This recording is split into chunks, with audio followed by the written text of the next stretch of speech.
Today I am coming to you with another tip from a client who squealed on herself, right? And told me one of the things, warning signs that she had a red flag as to what her husband was telling her when things were in the bad old days, things were going down in their marriage.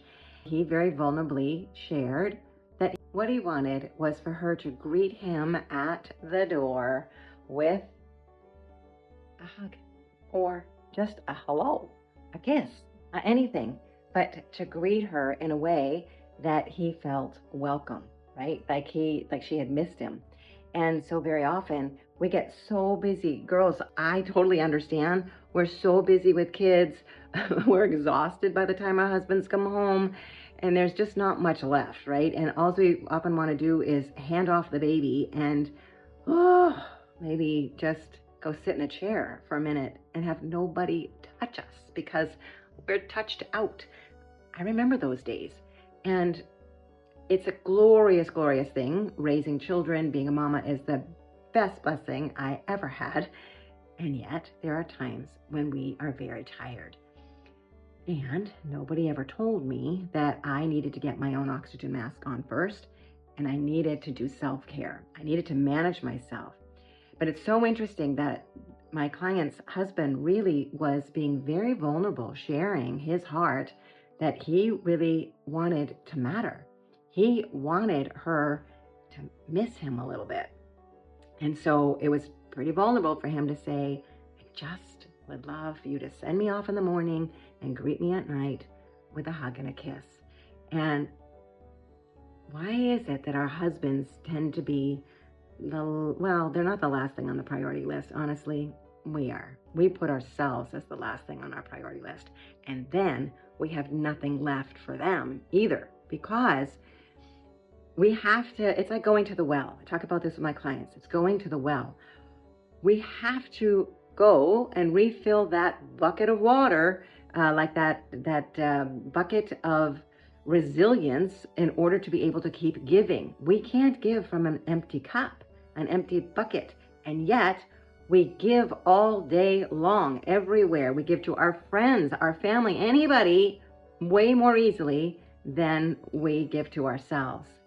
Even 5 minutes to sit down and enjoy our coffee, or to finish our meal. Instead, oftentimes, right, we're finishing our kids' meals and we don't even make a lunch for ourselves. Or we're on the fly off to go pick up the next kid and we don't make our own appointments. Or I just had a woman reach out to me who knew that she needed coaching, but she couldn't find time in her day because it was all wrapped up in her work in the morning and then kids all afternoon.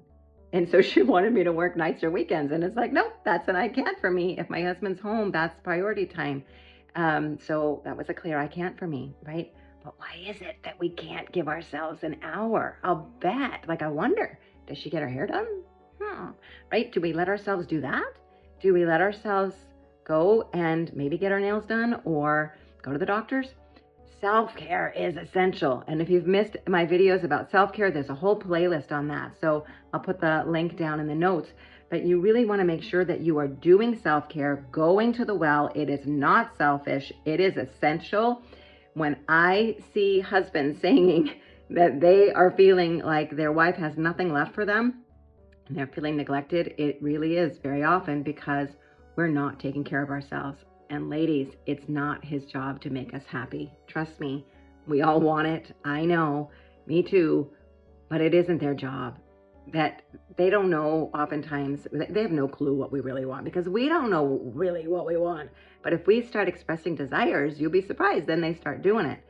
However, it all comes back at the beginning for you to learn what it is that you need and what makes you happy, and to start doing those things yourself so that you become a safe space, you have energy left over for when he does walk through the door, and that you can greet him or that you can send him off with a kiss in the morning, okay? Let him feel like he matters. Putting him and your marriage as a higher priority than your children is really important, really, all right? The kids are gonna go at some point. My parents divorced when my brother and I went off to college. That was my mother felt like she had done her job and that she just didn't, she just couldn't be married anymore to my dad. She had reconnected with a high school sweetheart and she wanted to go, right? But the kids will go. But what if she had been able to nurture the relationship with my dad in a way? What if things could have been different? And I'm telling you, ladies, taking care of yourselves and making your happiness a priority, and then your relationship with your husband a top priority, will pay off in the long run. Because the divorce later on isn't the answer, right? So preventive maintenance, right now, get your oxygen mask on, do your self-care, take care of yourself today. What are 3 things that you can do today to make yourself happy? 3 things. You know, like I put earrings on, fun big earrings this morning. That counts as one. Took, 5 seconds to put them on? It doesn't have to take long, girls. You know, putting a little extra cream in your coffee, maybe going for a walk. I did message a friend who's going to be in town tonight, maybe to go for a walk later, right? So you prioritize you, feed yourself. I know we don't do that all the time. And then become that safe space and make sure that you have some energy left at the end of the day to greet him at the door. Okay? Yeah. You can do this. They are red flags. Pay attention to them, because divorce is not the answer. I'm Coach Carol, and I'm standing for you to be the best wife you can be. God bless your day.